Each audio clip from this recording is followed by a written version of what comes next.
are you, Barbie? Hi, Ken. You want to go for a ride? Sure, Ken. Jump in. I am become death, the destroyer of worlds. I suppose we all felt that one way or another.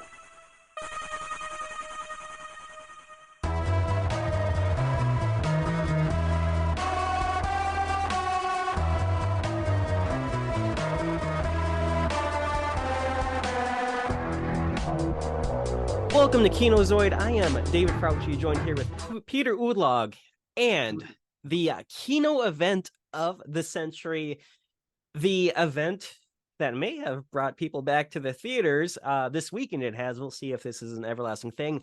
Barbenheimer has happened, and we had the full Barbenheimer experience, and we are here to talk both Barbie, both Oppenheimer, Barbenheimer, and some stuff we saw earlier in the week.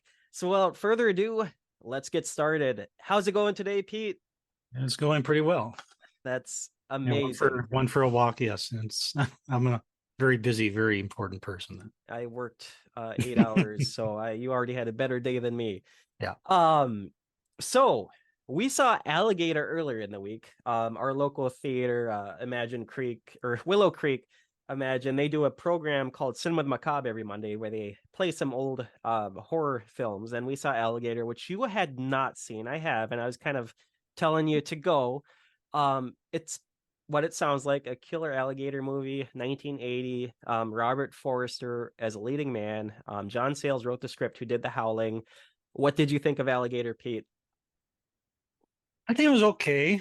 It's not my favorite. You know, you're talking about how amazing it was, and you know, the effects were, the miniatures were charming. The effects were really, really good for the budget. I'm sure it probably was. Likable characters. Something just didn't click for me. Well, so you were telling me that, like, it seemed like your complaint might have been that the movie was too good than what it promised, or what was what's going on with that? Yeah, probably, you know, I'd never seen it, and I knew it was kind of one of those monster animals attacks type of movies. So I was, in my mind, I was comparing it to Grizzly. And that's kind of what my base of reference was, because I knew it was a giant monster. I knew it was a giant alligator in the sewers, you know, acting like a serial killer. Kind of like the Grizzly is a giant monster bear in the forest acting like a serial killer. And where Grizzly is just kind of schlocky and cheap, but it's a good Jaws rock knockoff. But it has like a, I don't know, maybe I'm biased because I like camping and being out in the woods. I don't. So maybe the Grizzly movie got more in my wheelhouse than sewer gator. No, that's fair. Also, Grizzly has some amazing cinematography of the woods. Like, it was shot on 35 for a reason. So you're expecting more akin to like a Jaws knockoff. Yeah. It seems like, okay. A little more schlocky, a little more, I don't know. Because I mean, it was too good for its own good for me. So the movie was too good, therefore it was not good. Yes. I cannot wrap my head around that, but it's a brilliant film. It's got like some really biting social commentary. Robert Forster, who I've only experienced him in this Twin Peaks and Breaking Bad. You said you didn't have much exposure to him as an actor, and as no, I can't place him in any place that I've seen. I've probably come across him in other, but I can't place him in my mind. He was fucking phenomenal in this. I have nothing against the movie and the characters in the no, it just wasn't quite as schlocky enough for you based off the title Alligator, and that's totally okay. Did you because John Sayles wrote it, have you seen The Howling or no? The Howling, the 1980 the werewolf movie that Joe Dante did? Yes. Okay. It's one of my favorites. It's a great one. Yeah, no, he's a really brilliant screenwriter. And yeah, well, I'm glad you saw it. I'm glad we saw it in the theater, because it's a movie that's had right issues for years, and then rights issues got sorted out, and Scream Factory was able to put out a 4K of it a few years ago, which looks fantastic. Alligator, I would recommend. Don't look for something schlocky. It's it's got like pet it's got the pet store owner wrangling up the dogs from the neighborhood to sell. Mm-hmm. And the scene, Robert Forster is like a detective, or he's a cop or something. He's someone who's investigating stuff. And I'd say there's this I'd say detective because yeah, movie detectives are always schlubs, and he's kind of a schlub. yeah, he is a bit of a schlub. The scene with the bomber in the police department, that wasn't schlocky enough for you. Like, That kind of went over the top on it it. was great, and then they just they trick him into taking the bomb off, and it's a freaking radio. Yeah. Um, yeah, so that was pretty fun. I watched The Prestige, which will go a bit later into our kind of Nolan stuff later with the Oppenheimer aspect of Barbenheimer, but that's my first time seeing it. That was fucking phenomenal. Holy shit. Like, why didn't you tell me to watch it sooner?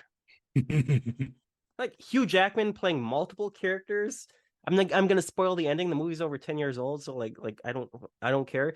Freaking clones, like Tesla, played by David Bowie, made a cloning machine, and you got Andy Serkis in it. Like, this movie's brilliant. Yeah.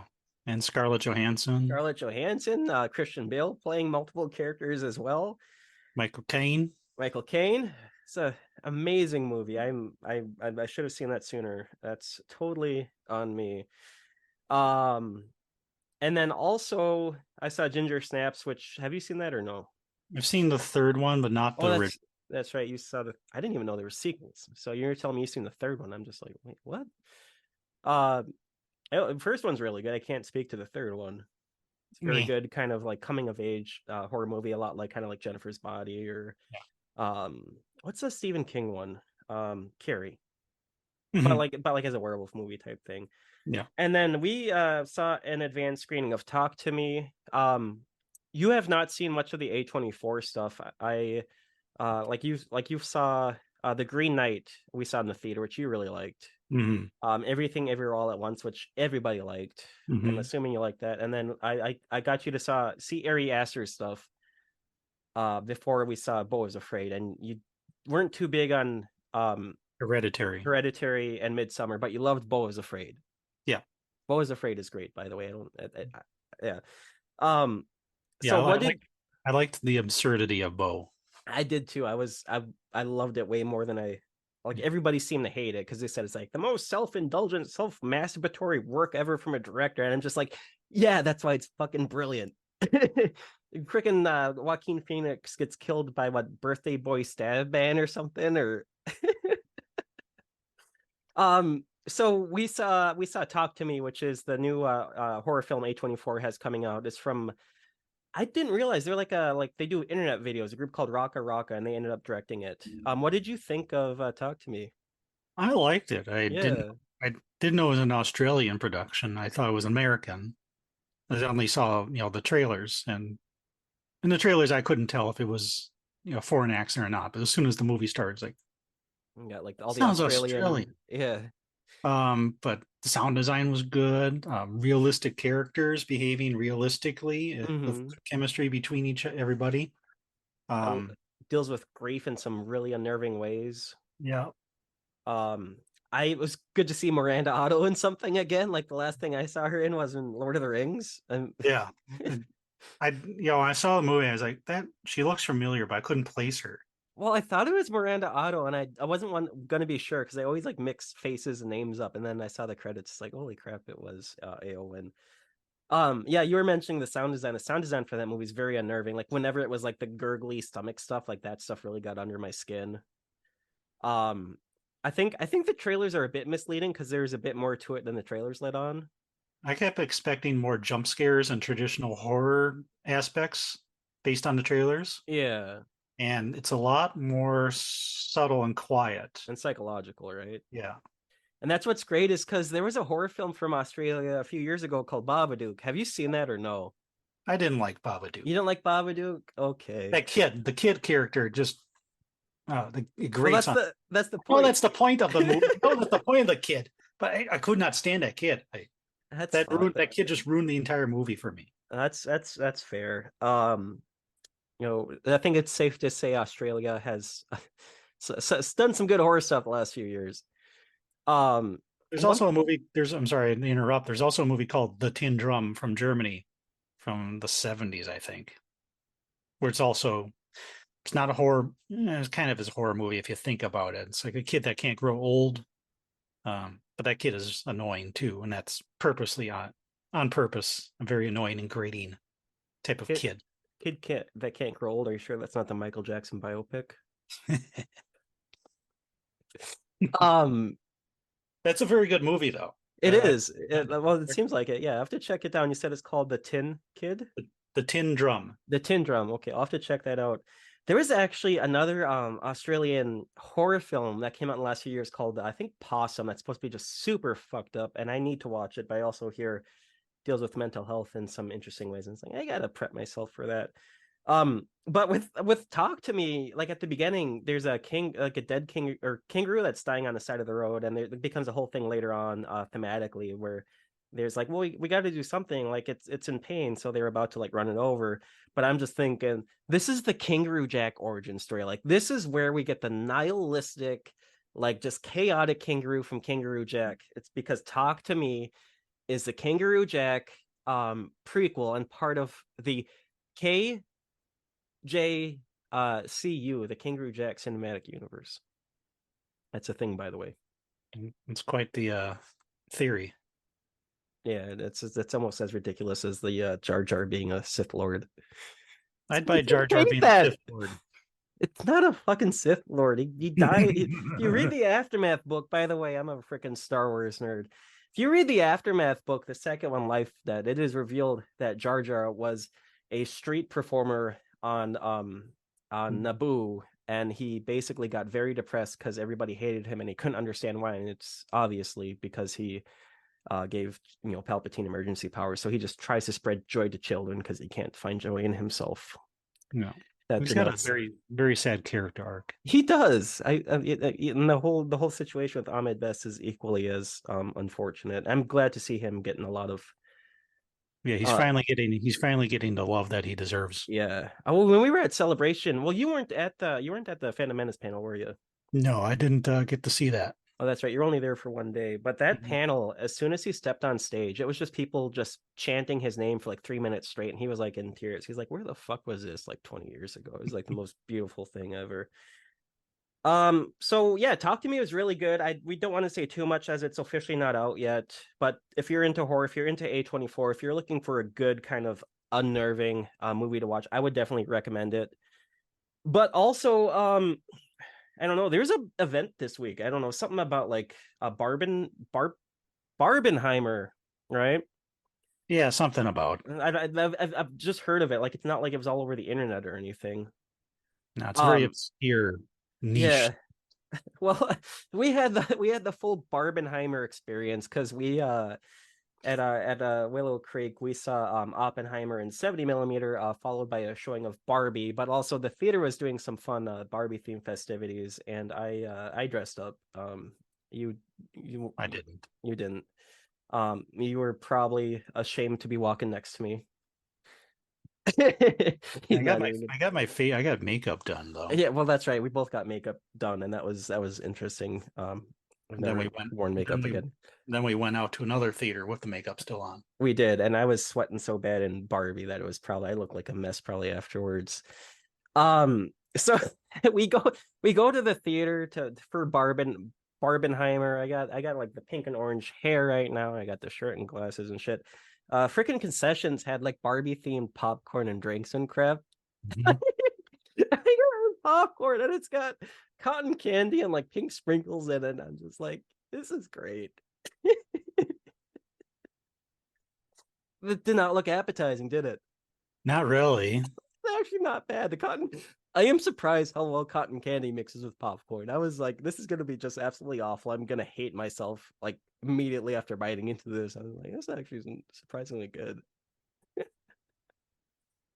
But no, we saw Oppenheimer in 70 millimeter. It is a film, probably my most anticipated film this year. It is Christopher Nolan's latest. It is the first film he has done since leaving Warner Brothers, and he had quite a few criteria for this to be done with Universal, and it seems to be doing pretty well. Mm-hmm. Oppenheimer, what did you think? I liked Oppenheimer. It was different than I was expecting it to be. I was expecting it to be, all about the bomb. I was not expecting half of the movie to be a courtroom type drama. Yeah, no, its structure is very, very interesting, and there's actually some people I know who are upset it wasn't all about the bomb, and I'm just like, I'm okay with that. Like, it's a 3-hour movie. Anytime someone says a trailer is misleading, it's like you're watching 2 minutes out of 2-hour, 3-hour movie, and um trailer's designed to sell something. It's not usually, most of them aren't made by the filmmaker, so I'm just like, I've always hate when people are like, trailer's misleading. It is like, it's brilliant, like, because like you said, it's people talking for most of it. It's the way it's the story's told. Christopher Nolan really likes using kind of unconventional structure in his movies. Mm-hmm. And the way it like switches between different times and stuff, it switches between perspective, being Oppenheimer's and Louis Strauss's perspective. Yeah, yeah. uh the Louis Strauss stuff being black and white, the Oppenheimer stuff being in color. Yeah, Louis Strauss, Robert Downey Jr. acts the hell out of that part. And I hadn't heard of Louis Strauss before. Or Strauss. Is it pronounced Strauss? Strauss, it doesn't matter. It's a He name. says it. It's Yeah, a he name says of a dead guy. Like, he says it himself. It doesn't matter. does he really? I must have missed that. That's great. I think when he first meets Oppenheimer in the beginning of the movie, Oh yeah. Oppenheimer like mispronounces his name, and actually it's pronounced Straws, Yeah, it doesn't like matter. like a straw. I think it doesn't matter. He um acts the yeah. hell out of that role. He's very vindictive. He's apparently very true to life to the actual Straws. Just Yeah, vindictive and neurotic. no, like, everybody in this movie like transforms. Like, Robert Downey Jr., he just gives a fucking performance, and based off kind of the press junket, he seems to be having enjoyed being in this movie quite a bit. Mm-hmm. um Cillian Murphy, holy fucking shit. Like, people were like saying, I've heard complaints like, why was it shot in IMAX? Why is it shot in 70 millimeter? It's not visually interesting. And I'm like, there is a single reason they shot it on 70 millimeter. Is because most of the movie is a close up of Cillian Murphy's face, Mm-hmm. and he looks haunted. Like, holy shit. Yeah. He nailed the Oppenheimer thousand yard dead stare that he had in his life after the bomb. Yeah. Yeah, Like, if he doesn't get Best Actor nomination at the minimum, I'll be surprised. If he doesn't win Best Oscar at this point from the movies I've seen this year, I'll be shocked. yeah, and I think the other big one that could possibly be a contender is Scorsese's film, but also, like, everybody in there's already won a fucking Oscar. Like, you know what I mean? Like, Leonardo DiCaprio's got his. I'm not sure about Robert De Niro. I would assume so. De Niro? Yeah, he's probably Pretty like sure. one for like what, Raging Bull or something. Yeah, I think that's the one he got. Scorsese's got an Oscar. Like, if it didn't, if this doesn't win an Oscar, I will be shocked. No, he's great, and from my understanding, he very much kept to a very minimalistic diet to kind of give that gaunt look. Mm-hmm. You can just see just the remorse, the guilt, the hauntingness in his eyes. And it's interesting because it's not like it's a biopic, but it also is not like a glorifying, like, American hero type biopic. Like, it delves into a lot of aspects of Oppenheimer's life, because he's not a a saint. There was a lot of the movies kind of focused on communism, which is very, very interesting, because kind of that is how we created the bomb, and that's kind of how we reacted afterwards by stockpiling more weapons. So that is a dark part of American history. Because so much of it is tied behind Oppenheimer's communist dealings.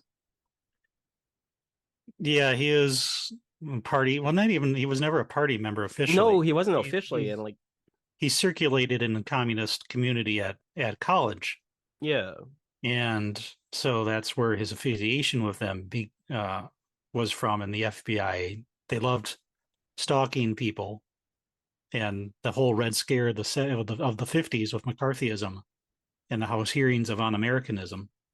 It was a very dangerous period in American history, and oh, they kind of. I was.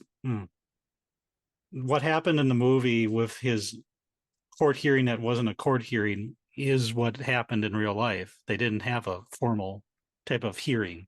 Yeah, And no. Strauss actually prevented McCarthy from getting at Oppenheimer. Yeah, it's interesting because, he wasn't officially a communist. Like he was very much interested in the idealism and stuff of communism. People he was associated with closely were communists, and that's kind of another thing too the movie delves into, is like kind of his unfaithfulness to like just having, one person type thing. Like he was Mhm. with his wife, but he was also with someone else. His wife was, married, but then got divorced and like had a kid. So it's just like he was not very uh not the most, I don't know how I want to word this. Personally reliable person. Yeah, and also not the most faithful, I guess is the word I'd use. Yeah. Um but the movie does a great job kind of showing how the hearings, they used all of this stuff against him, Hmm. and they just basically screwed him over after what he did with for the country, and just kind of how they used communism as kind of their way to get at him. Yeah, in 2000, in the early 2000s, that court hearing was revoked. Yeah, no, he got his clearance back Yeah, a few years ago. But he's been, also he's been another, dead for 50 years already, though, but yeah, yeah. got his clearance back. Yeah, the sound design for this movie is insane. Like it's honestly some of the best sound design I've seen in anything. A big thing with Nolan, people have, is with the audio mixing and dialogue, and it wasn't an issue in this one to any major extent. Nope. Like of course there are actors with heavy accents and stuff, but like that's whatever. But the way like it would have sound effects kind of morph into something else, or the way it would use a silence and then noise, Hmm. I've never seen anything like it. Yeah, I liked this movie because I could hear everything that was happening. Right. You could actually Unlike understand it. unlike Dunkirk or Tenet or Tenet, yeah. oh, Interstellar, I had no problem really hearing anything, but the yeah. past couple movies of Nolan's, I've had troubles. Yeah. But yeah, this movie, and then the bomb goes off, and it's 40. In reality, there was 40 seconds of silence before the shockwave hit them, and I don't know if they have 40 seconds of silence in the movie when that happens, but it was shocking that it was just nothing. But just like people breathing and stuff. Yeah, it was just like pure silent. You just Uh see the explosion going off, and I'm sitting in the theater. I'm looking. That looks smaller than I expect it to be. yeah. But I looked at the real life test footage. It looks really, really, really close. Yeah, and like that was another complaint I've heard people complaining about. It's like they like tease this whole explosion. It wasn't spectacular, and they're showing parts of it before the movie. It's like no, they're showing like microscopic views of what's happening at like an atomic level, kind of intercut throughout the movie. And it's not like they're teasing it as like, oh, this is gonna be some major explosion. Like, no, it's incredibly faithful. The reason like this is crazy is because they did it all with practical elements. None of it was CGI. It was recreating explosions. It was recreating like explosion elements and like basically compositing them like they did in the old days, kind of like how something like Independence Day, like the ship was in like an aquarium. They used different like colored things to add like the clouds and stuff. Like that's how they did a lot of it, like filming like filament wires and stuff at very high Yeah. uh frame rates, that type of stuff. So that is why is like they recreated the whole explosion the way it looked very accurately without any CGI. And people confuse that with like, oh, he used, like I've seen home so many people say, oh, Nolan used a nuke for this movie. He actually nobody didn't use a nuke. Yeah. Like, have you seen people saying that?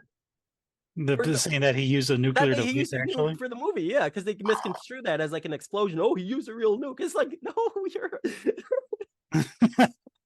He, that would have been a I know he loves bigger news, practicality. right?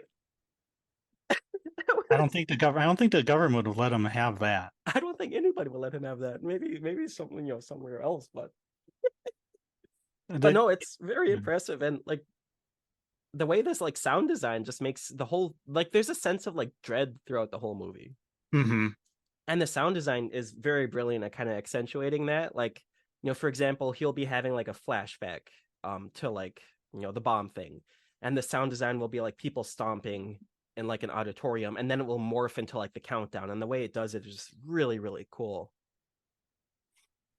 Yeah, subtle camera tricks too, where he's starting to Oppenheimer's starting to have like heavy reservations of what he's done or what he's created. Yeah. When he's doing his speech to the auditorium of Los Alamos, and the the wall behind him starts like shifting. It's very subtle at first, where things start going a little bit askew, and then they start shaking a little bit more, and it's all out of focus. Just focused on his face. Everything behind him is out of focus, but everything starts shaking and getting out of focus. But then the sound goes out, and he can't hear anything. And then he starts having visions about what he's done to other people with his creation. And like when the sound goes back in, it's just like it's just right in your face, and it like startles you. Yeah. And like the whole like the whole countdown to like the bomb test, like that whole like 5 minutes is just like just pure tension, pure dread, just everyone in the theater silent. Because like you just know what's gonna happen, and it's just such a good job just slowly building that up. Yeah, I like how they did put in the sense of dread of what if we accidentally ignite the atmosphere. Yeah, that was an actual thing too. That I know, and that's what Nolan said. That's why he wanted to make the movie, because this movie is based off the book American Prometheus, which is about Oppenheimer's life, and it seems like it followed it pretty closely, because Oppenheimer, in real life, tried to poison his professor with an apple with cyanide in it, and he does it in the movie. But like the thing, like Nolan was like, there was like a 3% chance like they could destroy the whole world, yet they went ahead with it. I want to dig into why. You know what I mean? Because that's interesting. Not a lot of people know that. Is like they knew they could possibly blow up the entire world, but they went through with it anyway, because they wanted to see if they could do it. Yeah. Or if their experiment would work. Yeah. Consequences be damned. Almost, it's scientific curiosity. Right, and it seems like Oppenheimer is like justifying it by just kind of doing all these kind of countermeasures without kind of fully thinking through. So it's almost like as if he's looking ahead, like with the train tracks, building right in front of him, as he's reacting to it without thinking long term. And then when things catch up to him, he's like, "Oh wait, I fucked up." Yeah.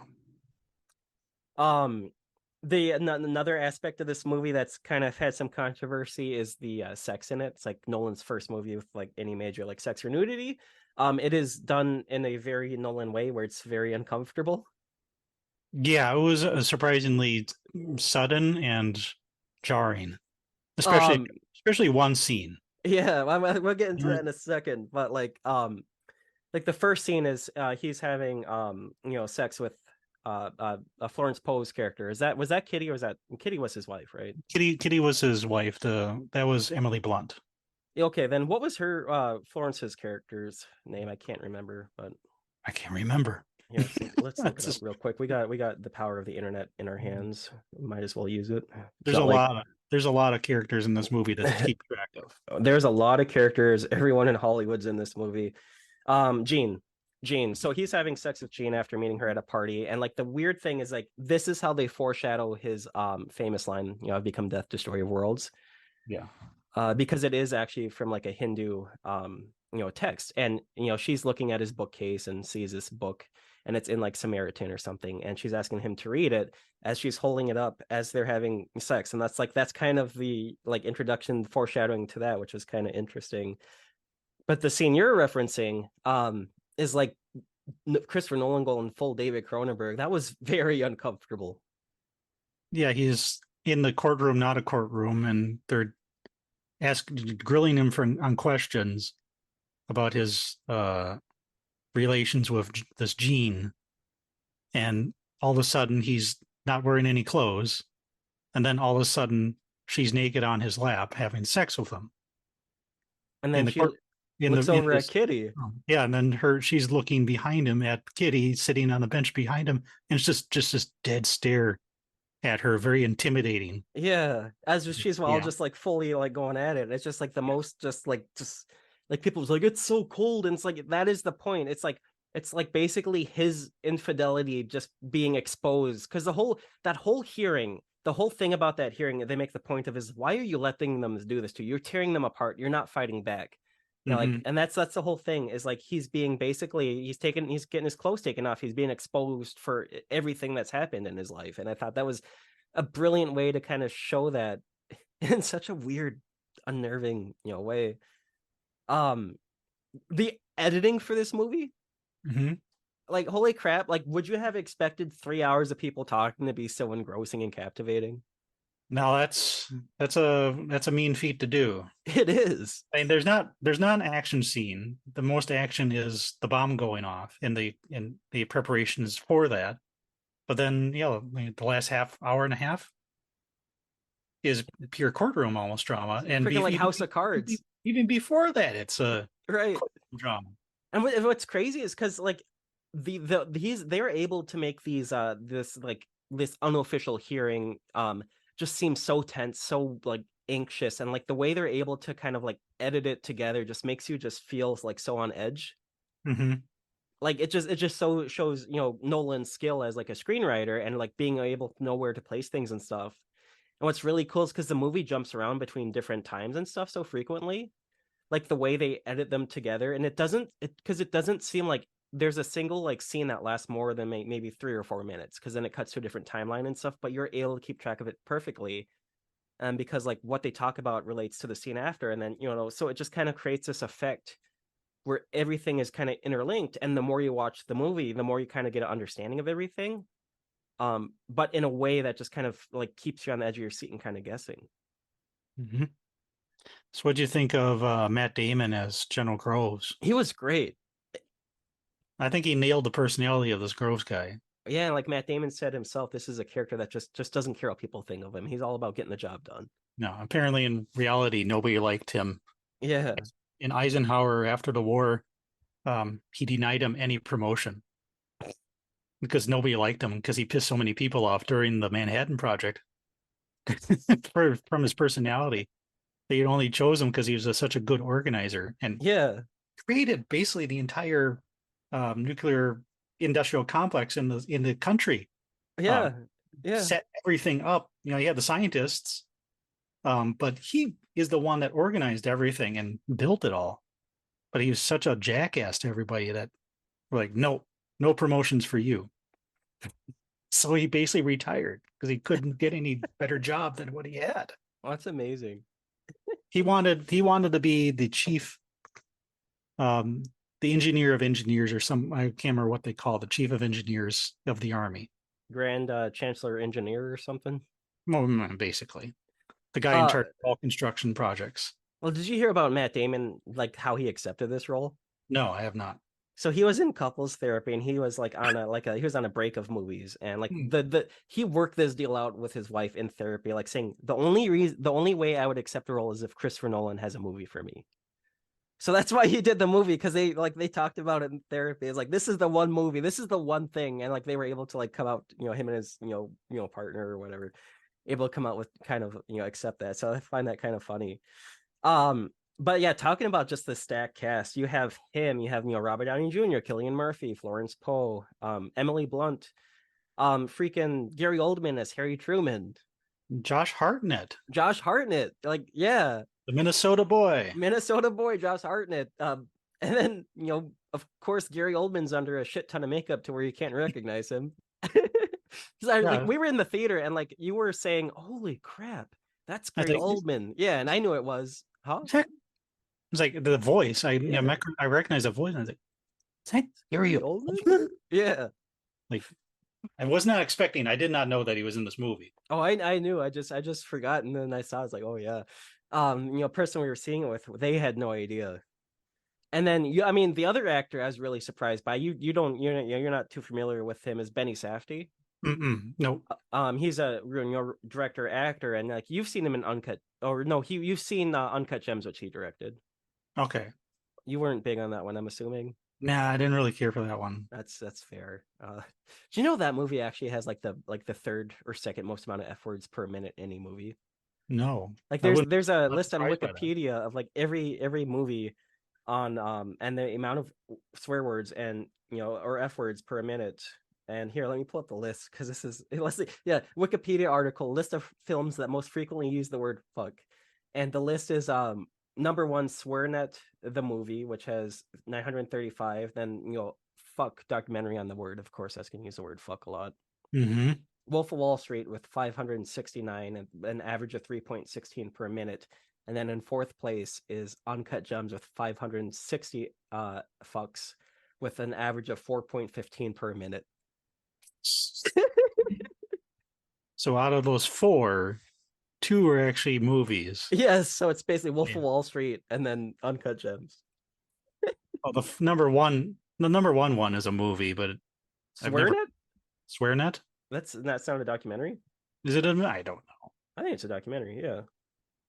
Well, I think I like Wolf of Wall Street more than I do Uncut Gems. That's fair. Going back to Benny Safdie, because you also seen him in Obi-Wan. He had a much bigger part than I thought he would, because he was the scientist that basically created the hydrogen bomb, and while Oppenheimer gets all the scientists together and convinces them to stay in Los Alamos, they're all kind of figuring out what they want to do or kind of how they want to contribute. And his whole thing is like he wanted to study hydrogen and try to see if there's a way to make a bomb for that. And then there ends up being some conflict later on where he's just like, I don't like, none of you guys respect me. Like, I'm not working with these people. And then Oppenheimer is like, you know what? Me and you once a week, we'll kind of physics out basically. Yeah. Because he wanted to give him the time. Like he wanted him to feel valued. Mm-hmm. And he ends up turning on Oppenheimer, doesn't he? Yeah, he ends up testifying against him. And then he Oppenheimer shakes his hand, and then Kitty, Oppenheimer's wife's like, how the fuck could you shake his hand like that? Do you not have any self-respect? And then at the end of the movie, after he gets like his medals and stuff, and he Benny Safdie tries to shake Kitty's hand and she refuses. Yeah, she's still holding the grudge 20 years later. Yeah. 10 years later. Yeah.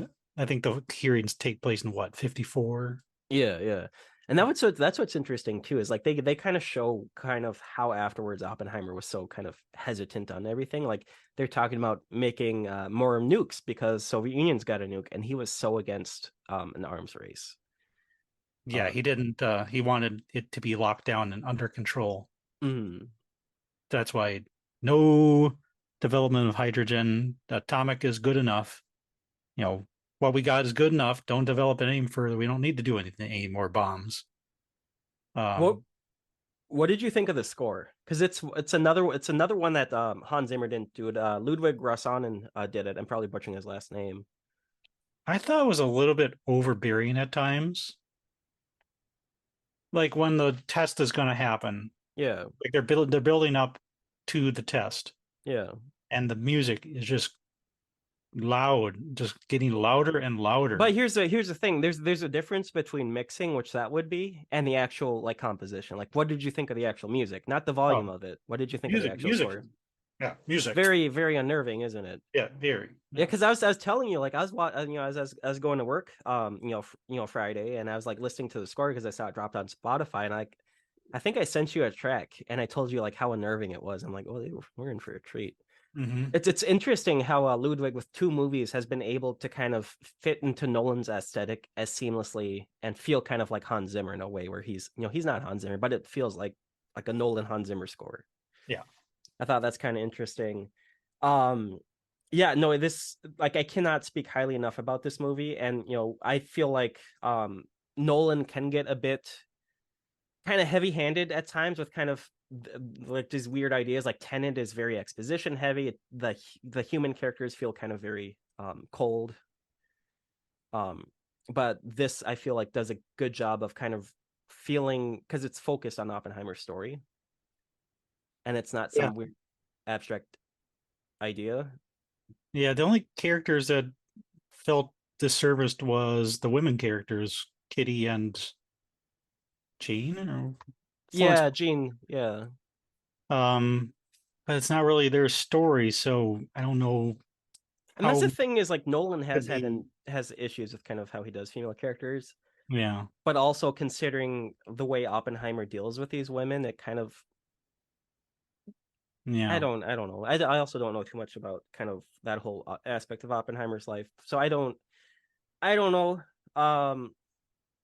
But also He is a womanizer though. He's very he is, charming yeah. around his these ladies at the parties. Hmm.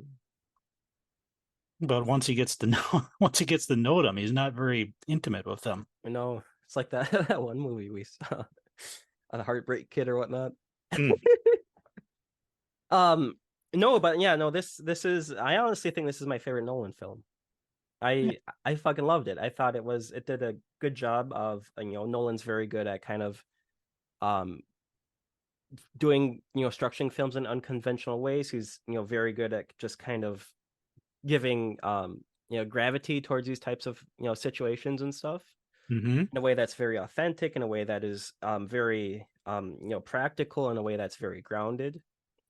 And I feel like this, and kind of how I saw, Prestige. I feel like Nolan works best when he is focused on character, focused on story, and is able to focus on that without getting to some weird kind of aspect like Tenet with all the time travel shit, or Inception. Like a lot of people love Inception. I'm not too big on that one, if I'm being honest. The only thing in the movie that I was, Nolan likes to be factual as much as he can. Mm. And they discover Oppenheimer and his colleagues at the university discover that they split the nucleus of an atom Mm. in a newspaper headline. That was in like 1938. It was barium was discovered, and Lisa Meitner published her conclusions in a scientific journal called Nature about, hey, we discovered this. We kind of discovered this new element, and I'm going to call it fission, nuclear fission. We split the atom, split the nucleus, and I would assume that Oppenheimer and his colleagues found out through the scientific journal instead of a newspaper. I don't know why a newspaper, even though it's big news, would give it such a big thing. Yeah. But the shit part is she never got the Nobel Prize for chemistry for her discovery. Her colleague did. And that is that's where kind of Barbie comes into discussion a bit later when it comes to patriarchies. Yeah. um I heard some complaints about Kenneth Branagh's character being like, oh, why he's only in the movie to tell him that, Germany split the atom. And I'm just like, yeah, that is his purpose in the movie, to let them know that they're ahead. Like, why is that an issue? Like, oh, he was underused. Like there was someone who was like complaining, saying this is Nolan's Oscar bait movie, and saying they hated it because it's 3 hours long, it had nudity, it was black and white. That is every Oscars playbook, and I'm just like, no, it's not. Yeah. Um, I mean, there's movies where you can tell it's an Oscar bait. yeah, and this didn't feel like it. It felt like, honestly, Nolan really wanted to tell this story. This is a very interesting man who, uh, as they say, might be the most important man of the 20th century, which is, I can kind of agree to a point because of how, after what happened, changed the world drastically. Yeah. And the ending of this movie. And here's the thing is like, I don't like, here's the thing with spoilers when it comes to like biographical things, or, things where people are, it's history. It's like, it's not a fucking spoiler if it actually happened and you can read about it on Wikipedia. You know what I mean? So Yes. here is the ending of the movie, folks. The last scene is him and Einstein. talking about how, your country turned on you. Einstein talking about his country turning on him and him not looking back. It's like, maybe he should give up on your country. And it's just a close up of Oppenheimer's face, and he's like, when I said we've become death destroyer of worlds, I think we already have, or something to that effect. Mm-hmm. And then it just slowly zooms in on his face, intercut with kind of the ramifications of a nuclearized world, with shots of nukes coming out of the sky, with the shots of the planet burning on fire, and it just and then it just zooms in on his face till it cuts to black, and it's just the most unnerving thing. Like, after you left that theater, I'm imagining you probably had chills down your spine. Yeah, if you think about it too much, it's a And very yeah, then and you look at where we very are right unnerving. now with kind of what's going on across the Mhm. globe, and just kind of the tension with that. And then that is why we need to do an Oppenheimer and Threads double feature, Pete, at some point. Like that will be so much fun, wouldn't it? I've never seen Threads. I've seen The Day After, which I think Here's is a the American version of Threads. But what did you think what did you think of The Day After? Like, did it unnerve you? yes, it scarred me as a kid. A teacher, wheeled the TV cart into the room, and we're gonna watch a movie today. Threads makes Day After look like a fucking Pixar movie. Mm. Makes it looks like a kid's movie. This is honestly, I watch, like you can attest, I watch a lot of fucked up shit, right? Yeah. Yes. This is one of the few movies where weeks after I'm still thinking about it and it just still fucks with my day. Mm. So when Oppenheimer hits 4K Blu-ray, Pete, you want to do an Oppenheimer Threads double feature? We'll think about it. You got to say it right here and now for the people, Pete. Yeah, let's do it. Let's go nihilistic. Then we can throw in an Italian apocalyptic adventure movie as well. With crappy production values. And let's do a fun one. Actually, I actually saw a movie earlier this week that you would love. It's an Italian movie called Alien from the Abyss. Mm-hmm. It's got like a giant kaiju monster, and it's like the most like miniature practical work I've ever seen in one of these Italian movies. We gotta watch that. We gotta watch that at some point. You'll love it. It's super cheesy. It's basically this evil company is throwing toxic sludge into a volcano, and it's goofy. It's great. So Oppenheimer was really fucking good. We both really loved it. We recommend everyone seeing it who wants to see it. We saw it in 70 millimeter. What do you think of the 7 millimeter print? I was expecting it to be a bigger screen. I imagine it doesn't have the big monster screens. So here's the thing, and I don't. A lot of people are getting confused by this. There's a difference between 70 millimeter and 70 millimeter IMAX film. 70 millimeter film, the one we saw, would be the standard 2:3:5. IMAX 70 millimeter is the full 1:4. That would be like the aspect ratio Zack Snyder's Justice League is at. Okay. So while there is no way in our state or in the region of the country we are in to watch it in IMAX 70. It's the pain of being in the Midwest. But also we got it on 70 millimeter. Not a lot of people got that. I liked it. Print was beautiful. I love seeing things on film. I love seeing the little imperfections and the film splices pop by. And what's also really cool is it really fits with the whole aesthetic and kind of the time period of the movie. Yes. There have been actually reports of like AMC's with 70 millimeter IMAX theaters actually just showing it on a DCP because they just can't figure out the projectors. And from my understanding, the Southdale AMC, the closest one to us that sometimes does 70 millimeter, like they butcher everything they get. Like I've heard, Hateful Eight was horrible. I heard they destroyed their Interstellar print. From my understanding, a lot of just these, because AMC just doesn't give a shit. They don't fucking care. Theater we saw actually had like some of the best projectionists in the cities here. Like, they had a guy at like the art center. They had a guy at like one of the indie theaters. So like they care about it. They care about the presentation. AMC doesn't. They just want your $20.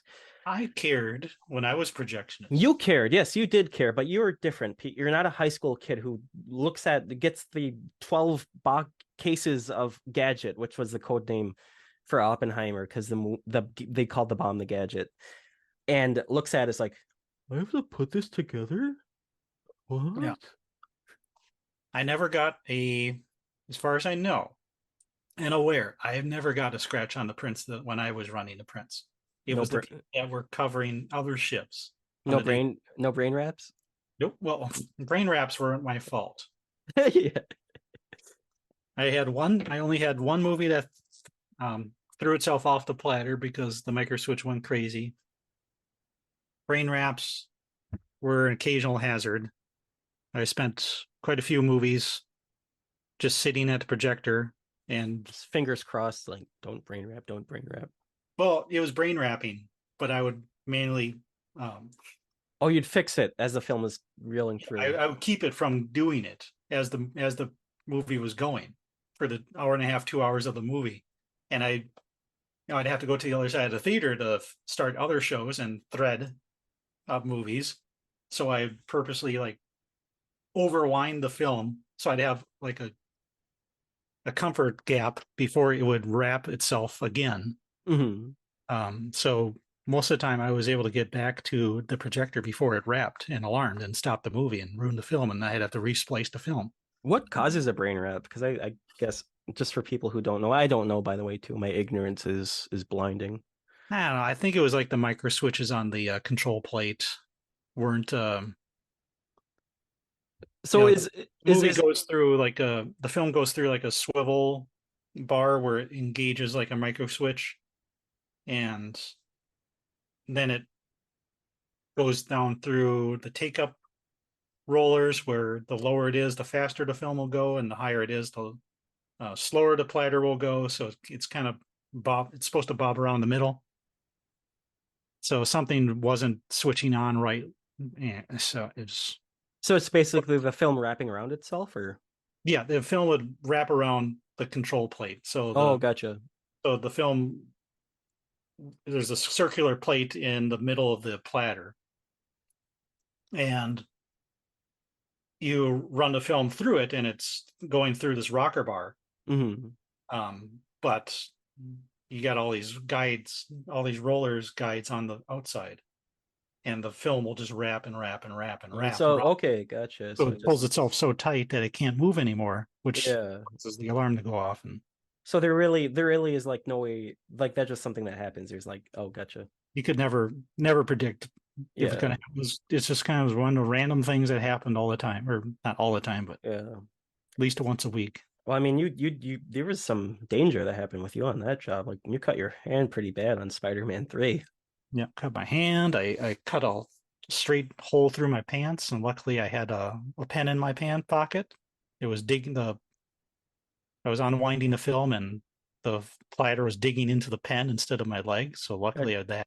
God damn, you're like Ned Flanders with the Bible in his pocket when he gets shot, and then the piece of the cross when he gets shot again. He lucked out. Yeah, The peniditis. had a had a light bulb almost blow up on me, but it blew up after I shut the lamp house door. So Yeah, this film is something that is in itself an art form, and it was very, very cool to see it projected on film. You know, the way Christopher Nolan would have wanted us to, not quite the film format, but still, it was very cool to see it on film. And before we move into Barbie, what are your rankings for Christopher Nolan movies? Because I'm curious where your movies rank, Pete. okay, my first top one is Inception. I liked the dream within the dream reality of it, and the uneasiness of what was going on. Second would be Oppenheimer. 3 would be The Prestige. 4 would be Dark Knight.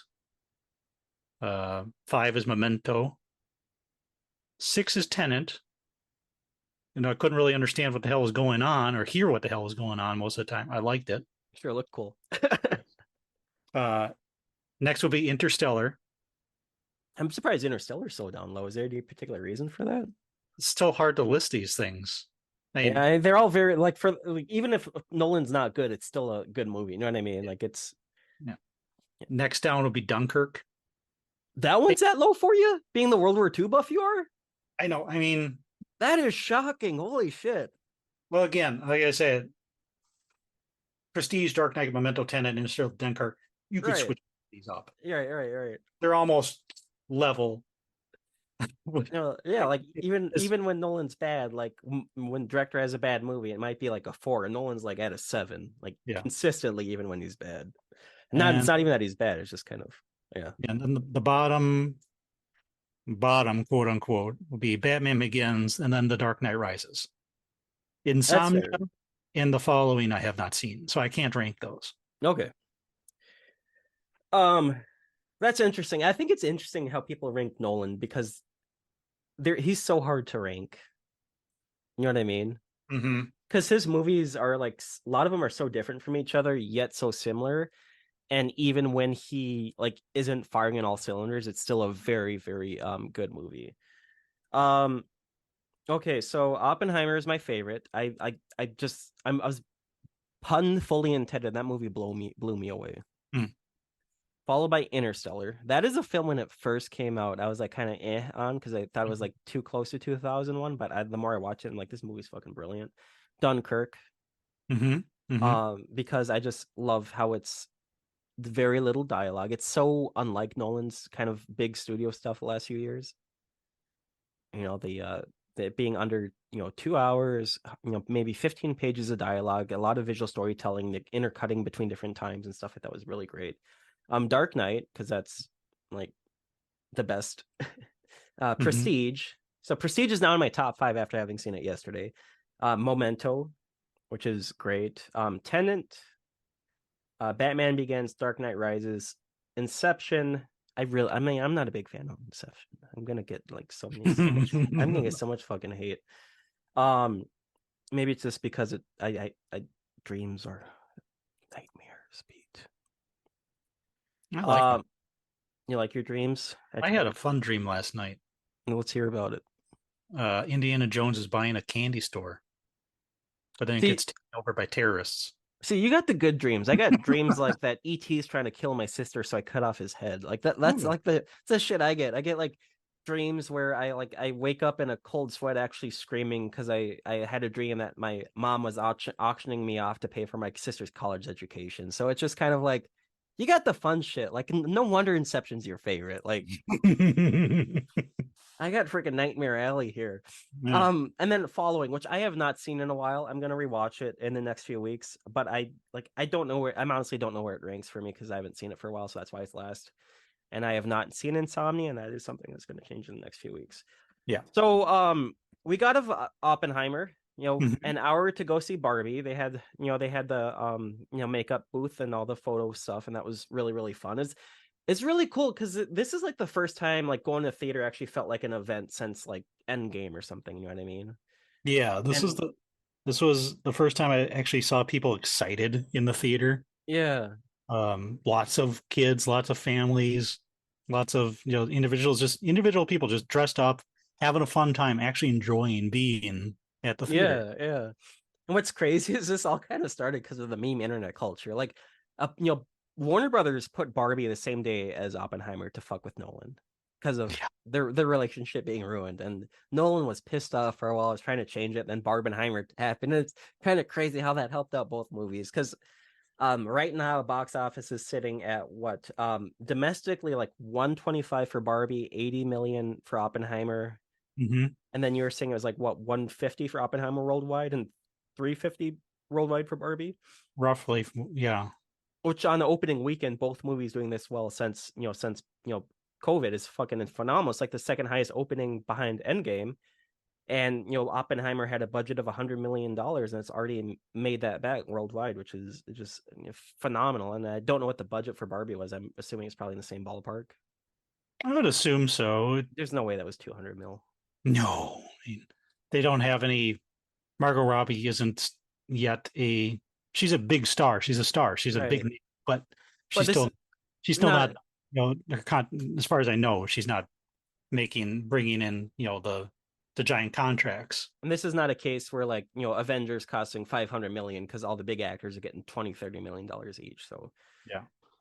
So we went into Barbie. That was a fucking party. Like, holy crap, that was so much fun. Oh my god. So Greta Gerwig did Barbie, and this is kind of why Barbenheimer became a thing, because it's two kind of prestige directors having movies on the same day. Have you seen anything by Greta Gerwig yet, or no? I don't think so. I think this might be the first. The only stuff I've seen by her is Lady Bird. I know she did is it Pretty Women, or what was the one that like Florence Poe was in and won a bunch of Oscars a few years ago. I need to see it. I am sorry. She is next doing 2 Narnia movies for Netflix, so yeah, we'll see how that goes. But yeah, Pete, what did you think of Barbie? I loved it. It was really fun. It was. I was not expecting anything when I went into it. I was like, Barbie. I actually was hesitant to even go bother to watch it. When you suggested let's do the Barbenheimer double feature, you were actually hesitant. I was. It's like, it's Barbie. I don't want to watch Barbie. I knew it was gonna be great just because of the talent. Because Sorry, go ahead. I was gonna say, like, not only did she direct it, her husband's a director, and he's also a really phenomenal director and screenwriter, and he screenwrote it with her. Noah Baumbach is her husband, and he did stuff like Marriage Story. The movie, I forget the name of it, it's like the Meyerowitz Stories or something. The movie with like Ben Stiller and Adam Sandler, where it's like a drama. Marriage Story is about like the family falling apart during a divorce. It's got what's his name? Kylo Ren. Adam Driver. Adam Driver, and I think Scarlett Johansson, and it just got a lot of awards. So like I knew just based off the name of those two people that it was going to be great. Mm-hmm. It is so goofy, so tongue-in-cheek, but it does not lose sight of its message. No. So what did you think of all the what did you think of Margot Robbie and Ryan Gosling? I thought they were really, really good. They were pitch perfect casting. You know, when our first movie was first announced, didn't they have a different actress announced? Oh yeah, it was gonna be who's that comedian? The one that did God, what's her name? I should have looked this up before we started. Before I said it. What's her name? Fuck. She did anyways, she's not in it anymore. If you want to look it up while we keep talking, that's fine. Yeah, so Margot Robbie is like perfect when she needs to be, vulnerable when she needs to be. Ryan Gosling just fucking went full ham, and it was great. Yeah, he stole every scene that he was in. I'm not a huge Gosling fan because every movie I've seen in him, he just, I almost make a joke to myself. It's like, oh, what's he going to be staring at this time? You didn't like Blade Runner? I love Blade Runner. I love Blade Runner 2049. But he's perfect for that role because he's a robot. All he does is he just needs to stare. Yeah. But have you seen it? Have you seen him in like we saw La La Land, didn't we? Saw La La Land. You didn't like him in that, or? I He's fucking charismatic. Like, holy crap. He's very charismatic. He was good in that movie. It's not really my favorite movie. I don't think it deserved to win the Oscar. But yeah, he's full Ken. Like Drive. I liked him in Drive, but I didn't like Drive. Okay. I think the trailers misled me to believe what it was going to be about. I thought it was going to be more of an action film instead of a character. Low kind of action film? What are you talking about? He freaking like curb stomps a guy in the elevator. Like, come on, that's as action packed as you can get. There's only one little two driving scenes in the movie called Drive. Right. And that curb stomping in the elevator came out of nowhere. I know, that's why it's great. but yeah, I mean, from those characters to Ken, such a change, and he just goes full ham and everything. He seems to be having the time of his life. Just yeah, just being a goof. I was just having fun watching him. Holy crap. I love so basically, the movie is, it's Barbie world, everything's perfect.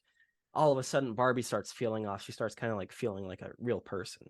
Flat feet, cold shower, bad breath, cellulite. So then, Kate McKinnon is the weird Barbie. Yeah. Like that Barbie that girl that ends up being like a serial killer, like cuts the hair, burns it off, and like beats it up and draws on it and stuff. She's like, you know what? Something's happening. The person that you're connected with in the real world is feeling off. So therefore, there's some kind of weird stuff. You got to go in and go to the real world and meet up with her and like fix everything. And Barbie's like, okay, let's do it. And she doesn't want to do it at first because she wants to go back to being perfect. Yeah. But then she's like, no, I give you the choice because it's an illusion of choice. You gotta fix this. Yeah. So she goes to the real world. I love the real world journey. It was great. It was like the set design and like the effects of this movie are great because it's a lot of kind of like practical miniatures, models, kind of like cardboard cutouts and stuff. Mm-hmm. All the stuff in Barbie world actually look like kind of real toys, like just plastic toys, just like life size. That was really, really cool. Yeah, the cinematography where they shot that and lit it made it look like a play set, the entire place. Yeah, no, it was super fun. And the whole journey over, like it switches between different kind of things. They're in they're on the ski lit, they're on a snow ski thing, they're like on a boat. Yeah, you need to take a car to a boat to a spaceship to a snowmobile to a bike to rollerblades. What do I have to do when I get back? Just do everything in reverse.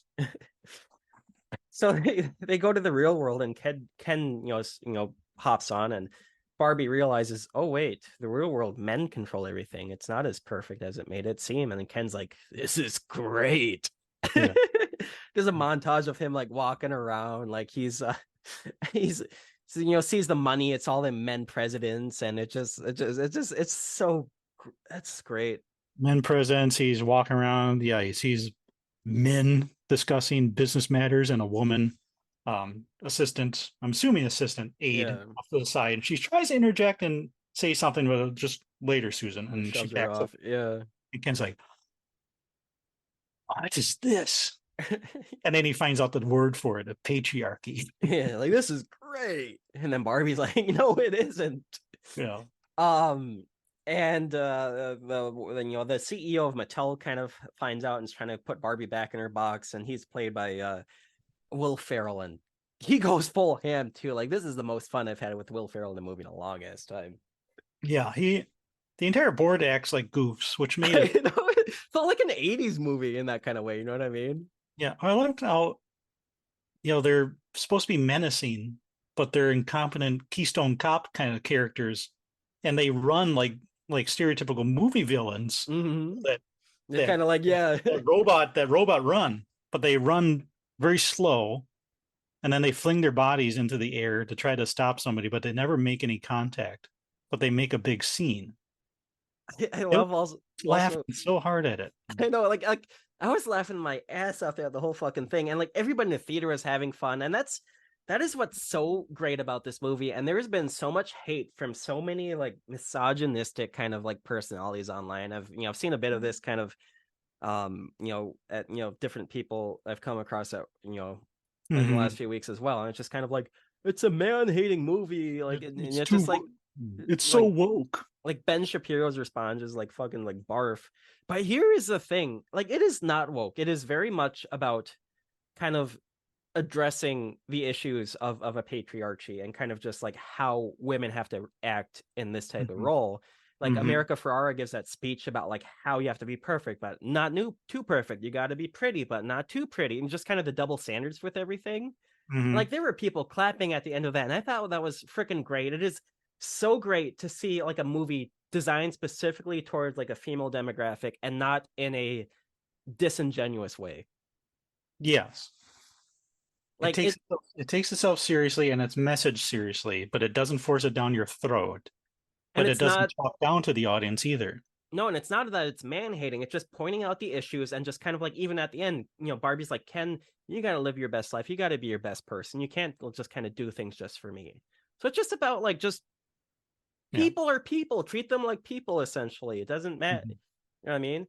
But also, like, the thing too is like, there are not a lot of movies targeted at this type of demographic. Like, look, people are like, oh, it sucks that there's movies directed towards women. It's just kind of, look at what has been going on in Hollywood the last like 30 years, like fucking Star Wars, Avengers, Rambo. It's all targeted towards men. Let more female targeted stuff. I want more of it. Like, it's our turn has come and gone. You know what I mean? Like, there's been so much shit targeted towards us. I still want my turn, but I still want them to have their turn too. Right. I want to watch, like you, I want to watch this shit. I didn't have, people with the Star Wars, Rey. It's like, oh, she's a Mary Sue. She's getting everything perfect. She never makes a mistake. What's wrong with that? She's not Mary Sue. She has basically the same basic starting journey as Luke. The whole first movie is Luke, basically. I have no trouble with Rey. I have a trouble with the way the movies are, but I have no trouble with Rey. Right. And I've been like, oh, this Star Wars has gone woke. Like, no. Star Wars is Star Wars. Star Wars can be anything. Yeah, here's the thing is, like, a lot of movies, the purpose of movies is art. Art is to, like, first you to connect with. And movies will deal with what's going on at the time they were made. They're a good reflection of society. Reflections, and people don't want to see that. They don't want to see, oh wait, art's our society is toxic. Our society is very oppressive towards a lot of demographics. I don't want to see that. Well, then it's just like, then maybe you should look at yourself. Look at the mirror. Why are you complaining about this? Why are you upset about a movie that most people say, you know, that are complaining haven't even seen, or a movie that is not targeted towards you? Why are you complaining about that? You know what I mean? Mm-hmm. Just I don't know. I'm sorry. Just like pissed me off. Okay, going back to the actual movie. Yeah. No, it was great. It was so joyful. A lot of fun cameos. John Cena as the Mhm. mermaid Barbie with the pink ukulele with his like stupid grin, just like had me cracking up. Hey, Barbie. he is he is such a goof. It, all these character pop-ups that he does, he surprisingly just enjoys being just a goof Well, instead he's of supposed to be just a serious. super nice person. Yeah. Yeah, There's a but there. they use so much pink in this movie that they cause an international shortage of Pantone 219. Is that the pink color? Yeah, the Barbie pink they use so much that they caused a shortage worldwide. That's great. I also I love how like self-aware it is of like Mattel. Mm-hmm. Kind of like the whole like Will Ferrell's like we're a very progressive company. We had a woman Yeah. CEO Twice, twice. I think. One in the 90s, the other one I don't know, but it happened. Yeah. And then like the creator of Barbie, kind of Rhea Perlman playing her, and just kind of they're talking about her tax evasion and stuff. Yeah. And then She when like she's yeah, she co-founded Mattel back in the yeah, 50s. and then she's like, Barbie was supposed to reflect what I wanted, you know, everybody to view women as anything. And that's what's really cool about the movie too, is it just kind of shows Barbie as an idea kind of being a broken promise. Yeah. And I think that was really freaking smart, and just kind of showing how that can be changed, but also like showing why. But also just kind of the fun nods to all like the Barbie toys and stuff, like the dog that poops and that kind of stuff, and just kind of like the real actual like Barbies that were really problematic, like the one that you know went like this and like the breast grew, or Oh, um, growing up ginger. yeah, and I love the reoccurring joke of like the pregnant Barbie and everybody like, yeah.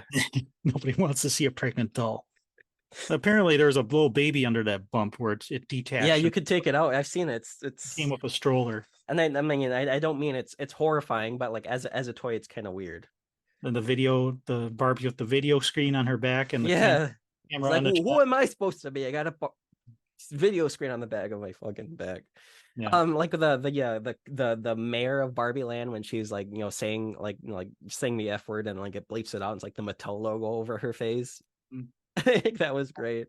I loved when Ken is throwing Barbie's clothes out of her dream house. Yeah, That all the clothes, it's just a clump of cloth, and then it unravels into the Barbie, how it would look as a display with the graphic of the name of the item next to it, yeah. of how it was when it was released. And it does it a few times. Like, take your skater outfit with magic matching skirt. Like, he's wearing this ridiculous mink coat. I love when like the one when Ken gets checked out and like the or Barbie gets checked out, and it's like the hospital car, and it like folds out like a toy would. Mm-hmm, mm-hmm. When like Ken comes back to like Barbie Land and turns it into a patriarchy, all that stuff was just super just fun and goofy, and just I think that's where a lot of people have issues with kind of accusing this movie of being man hating. It's like, no, it's just having yeah, no, like the Zack Snyder and the Godfather stuff really got me, because Like, hey, I like Zack Snyder though. and here's the thing is like this is a reoccurring joke with like my sister and like friends, is like I love these types of kind of movies, or these filmmakers or these directors that are very much accused of like perpetuating this toxic kind of masculinity, like the whole kind of just like man misunderstood, mentally ill, like goes bonkers on people. Yeah. I love this stuff because I know this stuff is very much warning of this, but a lot of people misconstrue it as kind of like glorification. Mm-hmm. And that is what's funny to me, is these people completely miss the point with like the American Psychos, with the Taxi Drivers, the Joker, all this stuff. And when people's like, oh, I look up to this guy, it's like, no, that's not the point. And I think it's it's funny that this movie kind of makes fun of that. Yeah. Well, you've never seen The Godfather? Here, let me pause the movie, restart it so I can talk to you and explain how great it is. Scorsese really changed the studio system with its view. And like I dreamt I was online talking about the Zack Snyder cut of Justice League. I have no idea why. Yeah. A lot of gags, like you said, the wall one was pretty great. Yeah. Like the men building the wall and thinking to build it upwards, kind of like we're men, we gotta like put our dicks out there essentially, and it's like no. I love that's probably one of my favorite jokes where Sarah goes, Michael Sarah, as soon as I figure out how to build sideways, we're all stuck. It's just, and Michael Cera's character was great because it was like the non-toxic man, it was the non-masculinity, it was the one who was very much wanted the Barbie's best interests, and then like the men didn't view him as a Ken because he was like, how can you treat Barbie like a person? You're what's his name, Alan. yes. I think it was great to have that type of character in the movie too. I loved all the jokes, like Ken's Mojo Dojo Casa House, and right, all the houses have the horse galloping video. they all got like the video screen of like the horse because horses are macho. all the stuff at the end where it just becomes basically just people playing with toys essentially, with like the whole Ken dance sequence, like that was that was amazing. I was not expecting a dance a fight and then a dance choreography Bugsley Berkeley type scene where it's all into a studio stage of choreographed action. Right. Like, I was not, and it's a song and dance number. It's like I was not expecting this in the movie, and then Ryan Gosling being the one to be leading it. It's like, what the hell is going? I was just going so nuts. I was laughing so hard. He was so great as Ken. Like, I cannot stress that enough. He was fucking perfect. He went full in on it. Yeah, it's like, and Barbie shows up at his Mojo Dojo Casa House, and hey. Oh wait. And then he's got like his arm resting on the door to like show his muscles, and he's like, "Just got me reading," and the book's upside down. his shirt like that says I'm Ken Mazing or something like that. Like, yeah. I love like the patriarchy Barbie at the end or whatnot, and like, oh my god, this movie is so good. You gotta find out what it is you want to do. Yeah. Beach? No, not beach. Not beach. Love when he's like trying to figure out a job in the real world, and he's with the lifeguard. He's like, I'm good at beach. They're like, well, you can you save lives in there? It's like, no, I stand right here. I look pretty. I'm not saving anybody. Like, I am beach. And then he's trying to talk to the doctor. He's like, can you let me do one appendectomy? No, I want to talk to a doctor. I am a doctor. No, real male doctor. Oh, oh, hey, can he give me a clicky pen? Yeah. The stuff with Will Ferrell in Barbie Land was great too. Mm-hmm. Like all the henchmen, like I was like, oh, let's do the tickle party or whatnot, and then just like it's just so goofy. But yeah, everything just surprised me about how well everything ran together, and the set designs. Like you're saying, when they go in and out of the real world, they're getting enough speed on their rollerblades to get. I don't know why nobody else. Maybe it's because nobody else knows the order of the events that you need to get to Barbie Land. Because a lot of people are rollerblading on those sidewalks, I'm assuming. Right, but they didn't have the neon yellow highlight. Yeah, but maybe they didn't have those neon skates, and they didn't know maybe the order to go in reverse to get to Barbie Land. Because this apparently isn't the first time somebody's come out of Barbie Land. No, there was that kid or something with the Chelsea doll or whatnot. Yeah, Skipper came out into the real world. Oh yeah, Skipper. Yeah. I love when Will Ferrell is chasing them out of the building to like, and then they're like, they have like the security door, and they're trying to like put he throws his key card at it, and then they just like jumps into the car. I call shotgun. It's just like, it's so goofy. Yeah. They're basically Keystone Cops with sound. Right. So overall, what would you give Oppenheimer and Barbie out of a score? Do whatever kind of. Are we doing like four stars, or you can do however you want? I would give Barbie 3.5 out of 4. Out of 4, and I would give Oppenheimer 3.5 to 3 3/4.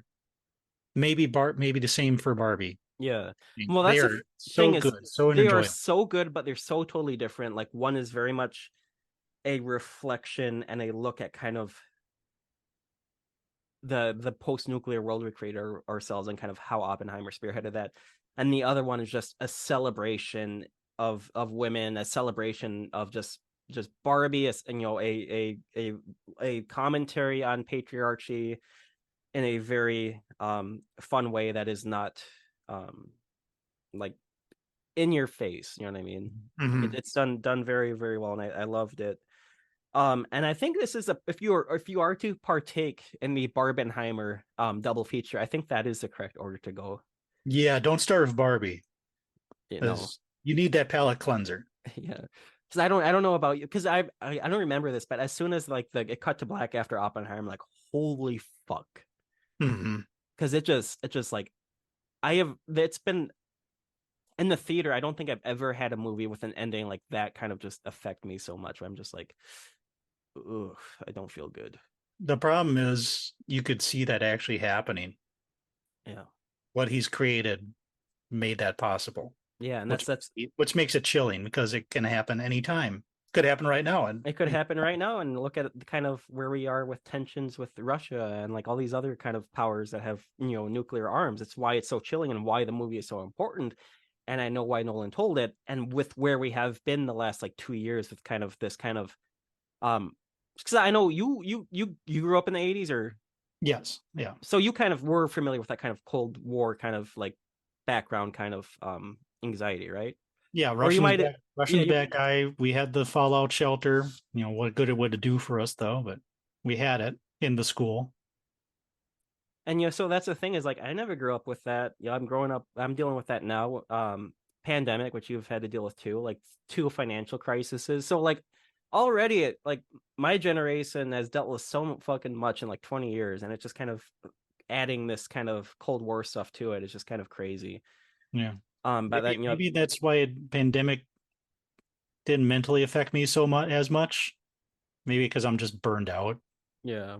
Like I can't care much anymore about it. Well, you also weren't working at a freaking exploitative retailer. No, no, I was working in the post office. Yeah,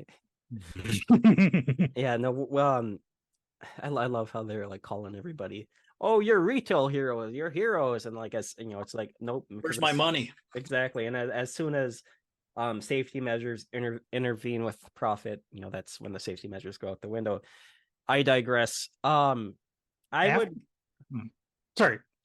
What I was just gonna say, Oppenheimer is very terrifying because of the real world prospects, and just kind of that can very much be our reality with the push of a button. Yeah. Barbie is just a joyful movie. It gets serious when it needs to. It's funny throughout the whole thing.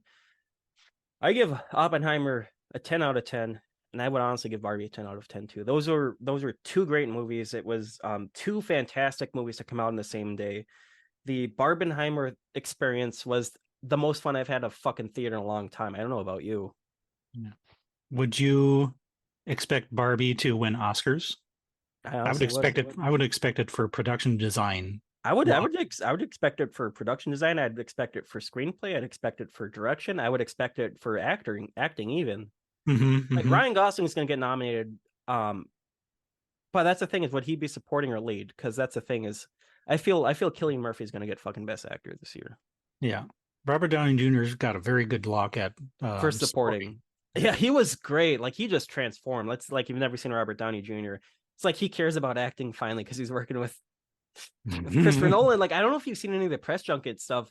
Which, speaking of the press junket stuff for both these movies, has been a lot of fun because we're finally seeing just kind of how playful and fun Nolan can be, because he's a very private person. He doesn't have social media. He doesn't have a cell phone. There was that Wired interview. The ones where they like look up their Google searches and they kind of peel it off. And it's Robert Downey Jr. and Christopher Nolan. And Robert Downey's like, I don't know if you guys know this, but when I first started working with Nolan, I was very intimidated because he's such a quiet person. It seems so intimidating. But then he's just like a big child, and it was coming through with that. He was laughing, and Robert Downey Jr. was laughing. They're joking with each other, and he's like, folks, this is the most exuberant you have ever seen Christopher Nolan in public. And then there's like a podcast interview I saw yesterday where someone's asking him, so like if there is like what are those types of movies that when it's on TV you stop what you're doing and you start watching? Because I know you sure probably have a few. Yeah, I got probably he was saying, oh, anything by Kubrick, but also Talladega Nights. like the Will Ferrell movie. Like Yeah. here's the thing people don't realize about Nolan is he loves his trashy pictures. He's a big Michael Bay fan. He loves the Fast and Furious franchise. Like, I did not know that. Tokyo Drift is his favorite Fast and Furious movie. Like he's a very serious filmmaker, but it seems like he just loves this schlock and stuff, and like seems like he likes watching the comic book movies and stuff.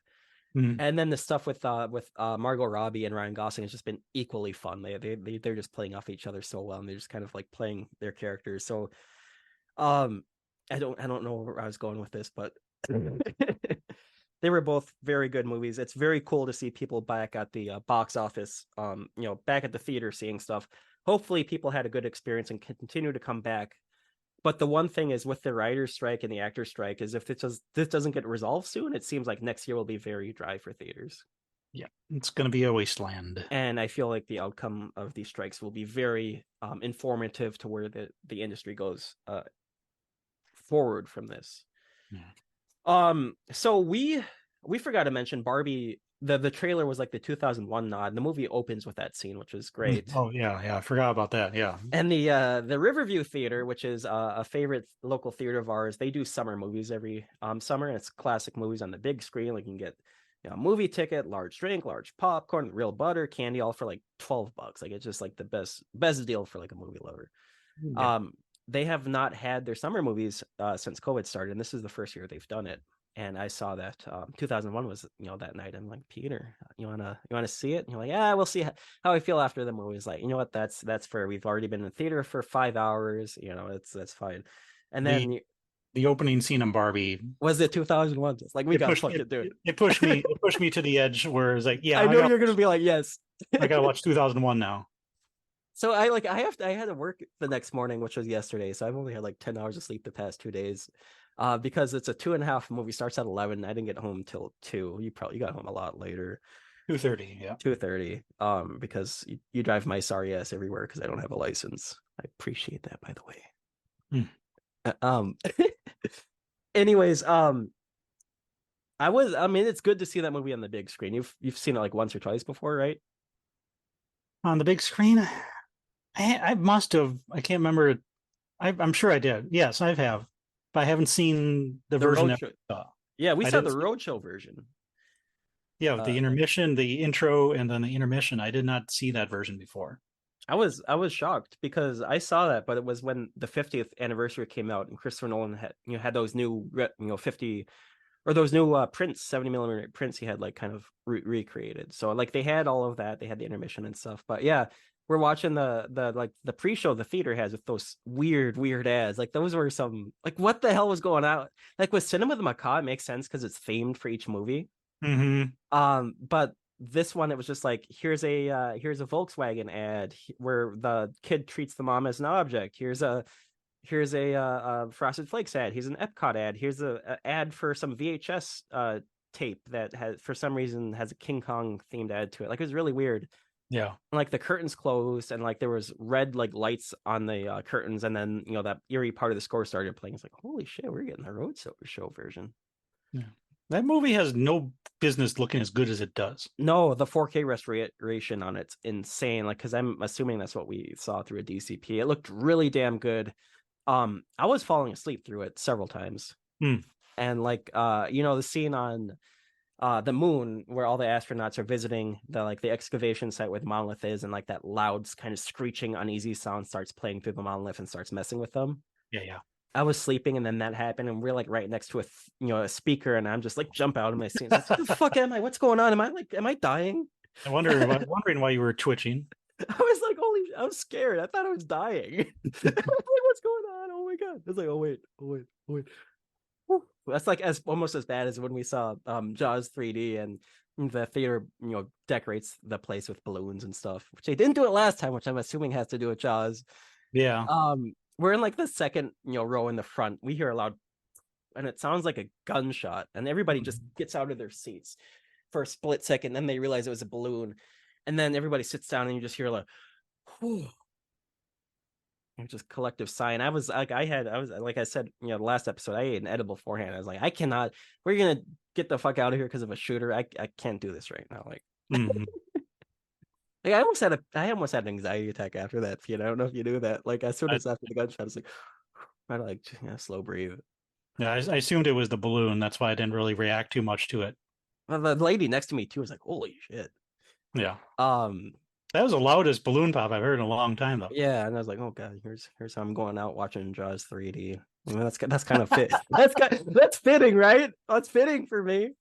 If I'm gonna die, I'm gonna be in a theater watching some trashy horror film. Yeah. Which is why it's so, like it was so stressful is because I was in Colorado like 2 weeks before, and we were seeing Spider-Man at a theater in the mall in Denver, like 2 days after a mass shooting in downtown Denver. Hmm. We're watching Spider-Verse.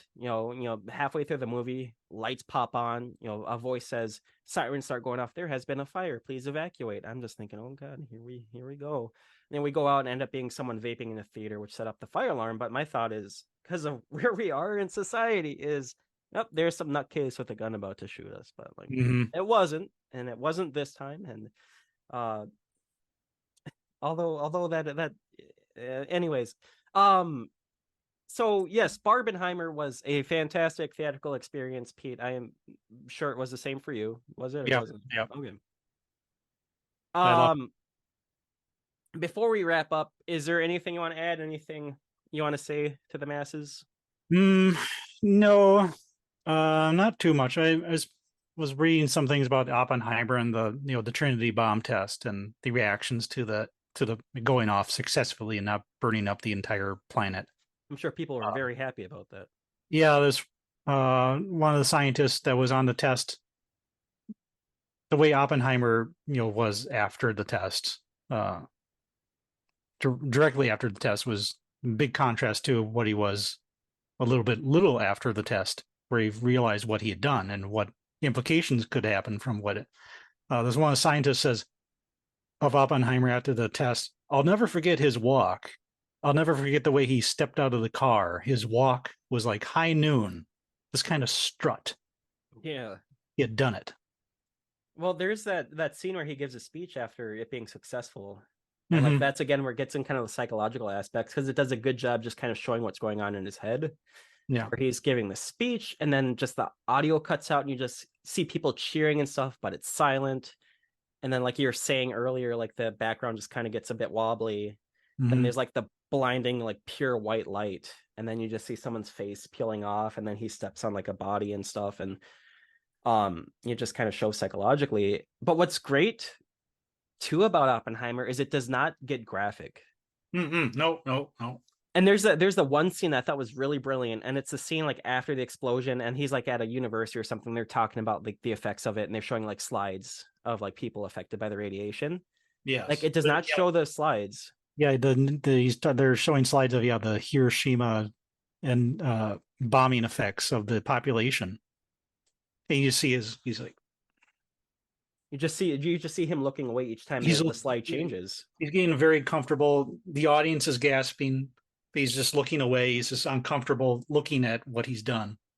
And then like what's great is like you just see the light from the slide switching, like the light hit him and just kind of the click, and you just see him just kind of look more and more uncomfortable and more down. I just thought that was a really way to get the point across without like diving into that, the kind of like we got to show how graphic it was. It's kind of like if you want to see that stuff, it's out there. We don't need it in the movie to get the point across. Yeah, I've seen it. I knew exactly what photos they were showing. Yeah, and they're not, they're not, pleasant photos. And that's what's great about the movie is it gets the point across. It makes you feel how you're supposed to feel without relying on any kind of shock value. Nope. Yeah. Yeah. So It's very yeah, very tasteful. yeah. Except for the sex scenes, according to some people, and just kind of like, I was interesting. I don't know. This is like the first time since Nolan kind of had this big studio packing the past 10 years, where this almost feels kind of like an art house film in a way. Some of the things it does, I thought it was really great. Like the sex scenes, kind of the stuff where it's just him psychologically dealing with stuff and just kind of showing it. I don't know. I just really love that. Mhm. Yeah. So thank you, Pete, for joining me for Barbenheimer, for discussing Barbenheimer with Mhm. me. Um, we will have. I think we're gonna do next week the summer movies. Okay. Um, Yeah. because the the big movies coming out are kind of ended for us. So the original goal for this podcast just kind of just talk about anything movie wise, whether it just be a certain like director or different like genre or something. But like kind of there's been a lot of big stuff coming out this month, which is kind of why it's been more focused on that. So expect more kind of like dissections on different films and stuff. Like I know you want to do kind of like an exploitation movie thing or something. Yeah, and there's Man, lots of genres you can like go through. there's a lot we can get through. We've been covering a lot of mainstream stuff, but we also love all the wacky and weird. So expect a lot more of that in the future along with mainstream. Thank you, Pete, for joining me. Thank you everybody for listening. I am David Frauci. He's Peter Oudlog. Me and my And mom, thank you for listening. yes, thank you for listening. Be sure to watch us on, we have this on YouTube, we have it at Spotify, we have it on Google Play Podcasts, wherever you listen to podcasts, with the exception of Apple, because still working on that. And thank you, and till next time, stay celibate for celluloid. Bye.